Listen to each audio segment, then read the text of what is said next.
Unboxing பண்ண போகிற product என்னென்னா bed cover with pillow cover ஃபுல்லாகவே வந்து வாங்கியிருக்கோம். அதோட அன்பாக்சிங் தான் இப்போ பார்க்க போகிறோம்.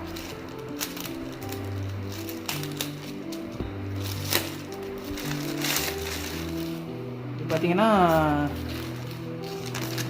அர்பன் ஸ்பேஸ் அப்படிங்கிற ஒரு கம்பெனிலேருந்து வாங்கியிருக்கோம். Double bedsheet cover.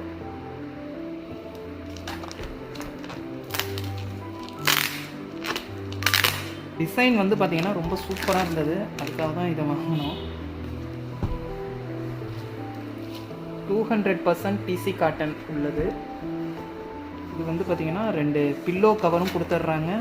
அதுக்கப்புறம் பார்த்திங்கன்னா பெட்ஷீட்டும் கொடுத்துட்றாங்க. இந்த பெட்டில் ஸ்ப்ரெட் பண்ணிவிட்டு எப்படி இருக்குன்னு பார்க்கலாம். சிம்பிள் டிசைனாக இருக்குது. அதுக்கப்புறம் பார்த்திங்கன்னா லுக்கு வந்து ரொம்ப அழகாக இருக்குது. ட்ரை பண்ணி பாருங்கள். தேங்க்யூ. தேங்க்ஸ் ஃபார் வாட்சிங்.